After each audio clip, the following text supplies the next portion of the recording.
Hello, Zebras. Welcome to the second interview on the show. And this time we have a very special guest, prep reporter and journalist for the Sacramento Bee, Cameron Salerno. Thank you for coming on, Cameron. Thanks for having me. I'm really honored to be here. It's cool to speak to classes in the Sacramento area and just give insight to kids and help them out. I mean, hopefully one day I'll become a teacher and after my journalism career, or even, be a teacher and journalist at the same time. But yeah, honored to be here. Awesome. Thank you for coming on. A lot of people in the industry don't even know how to get their foot in the door, type of thing. So what did you do to get in the industry, and how should other students do that?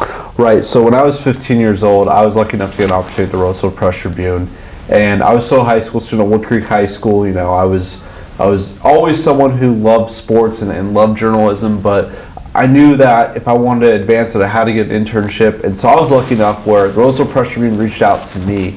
And I was at a high school football game. I was I was just at a game just by myself with my friends. It was a Friday night. It was Oak Ridge, Wood Creek, and Oak Ridge's quarterback was Ian Book, and he went to Notre Dame, and now he's in the NFL. And I was giving updates to Stephen Wilson, who was at the time at the Roseville Press Tribune. I was just saying, hey, here's the score. I know you can't cover everything. I was just giving advice giving scores as a high school student.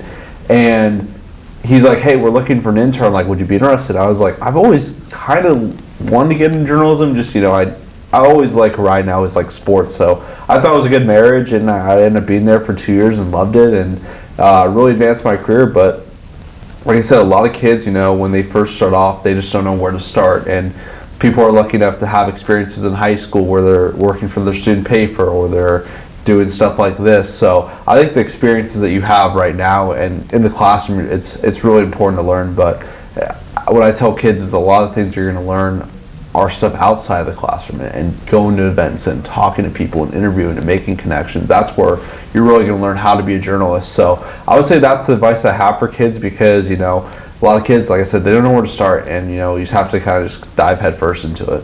Mm-hmm. And you mentioned Ian Book, local alumni here. What would be your Mount Rushmore of high school football athletes from Sac? That's a good question, man. I would say I started really covering 2015, 16-ish. That was my first year. So I'd probably put Jonah Williams, who's in the NFL, on the Cincinnati Bengals.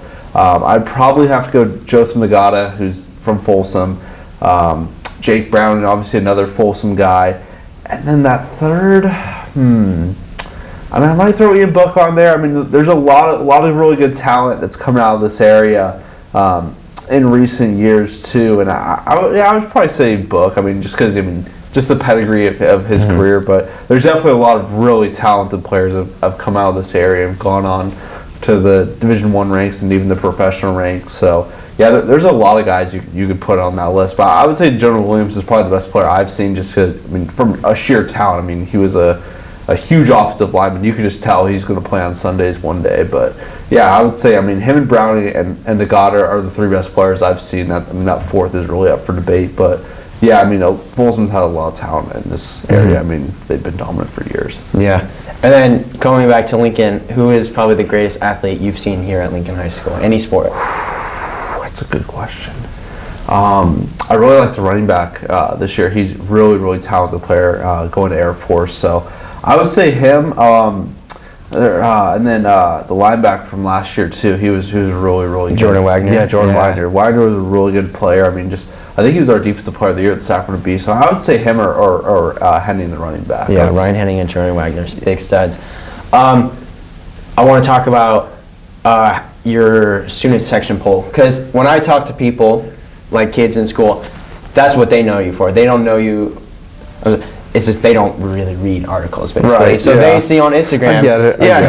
I get it. So how did you guys come up with that idea of a student section poll and shedding light on those student sections? And that was basically a part of your coverage, almost, when you go to the games. You have two things at task, basically. How did you come up with that, basically? Right. So when I was in high school, I went to Wood Creek High School. We had a really good student section, and I was lucky enough to know a lot of student section leaders, and I was really involved just because I knew a lot of people and that stuff. So I would say that's kind of really started my interest for it. I always whenever you'd go to games, you'd be like, oh, this school has a really good student section, or we have a better student section than them.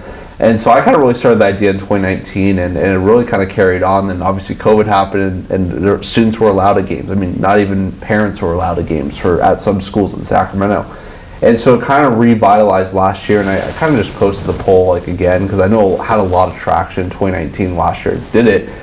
And then last year, I mean, it was a huge interest. By like week 2 or 3, there was like, I had like thousands of new followers just because everyone was so involved. But I mean, like I say, if people like it, then you gotta give people what they want. So I would say that's what really sparked my interest, just because I saw it from a young age, and I saw people come up, and I think it's just a really cool way to highlight different people with the high school football experience, because obviously high school football in any state is the biggest deal in town, and so I think when you think of high school football, you think of maybe just the players, but you have to think about from a large picture. I mean, you have the cheerleaders, you have the dance team, you have the band, you have the students, you have the parents who are coming. It's a huge.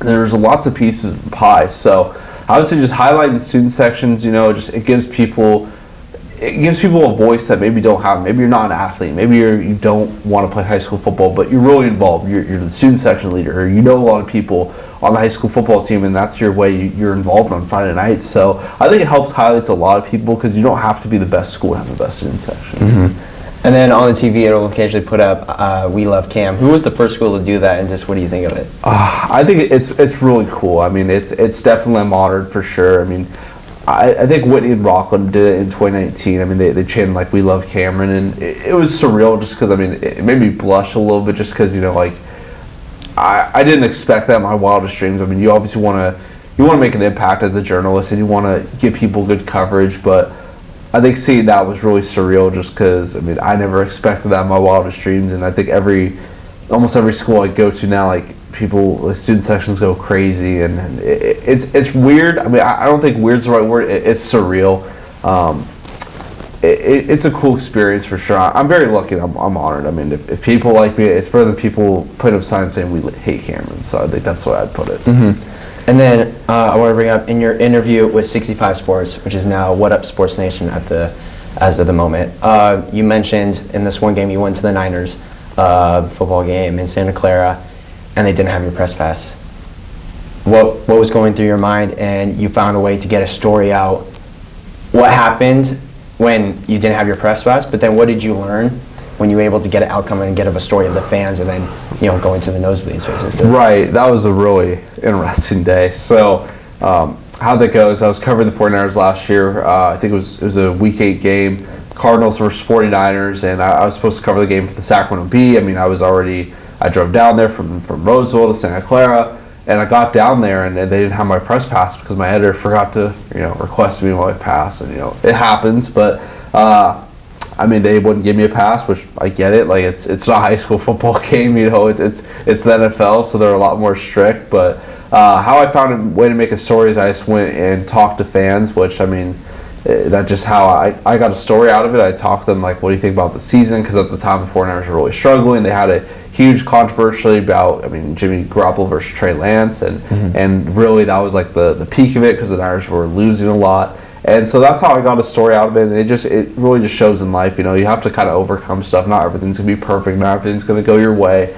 And so if you really kind of go into a mindset where stuff isn't going right, and you find a way to make it a positive thing, I think that's really good. And there's a lot of lessons that you learn, like, in life that relate to journalism and vice versa. So I would say just how I overcame it was, I mean, obviously I was very upset at first, but I found a way, and that's all that matters. Mm-hmm. And then one final question. What final advice would you have to any students that want to go into the journalism field, or basically any other field, but mainly in journalism? Right, and I would say just network with people. I mean, I think that advice is true for any profession. I mean, if you want to be a teacher, reach out to teachers. If you want to, be an engineer, talk to engineers. If you want to be a journalist, talk to other journalists. It's so important to get to know people who, are doing the stuff you're already doing, and it doesn't have to be someone who's on ESPN. It can be someone local. I mean, people have different experiences. I think what's so cool with journalism is there's not one singular path everyone takes. Like, I've had a very unique path. Like, a lot of people, they start their journalism career when they're at their high school paper or at their college paper, and I didn't really have that path or experience. But I found a way to make it work. So I think the biggest piece of advice I would give is, just is talk to people and reach out. I think if you can build connections and you can get to know people, that's going to really pay off.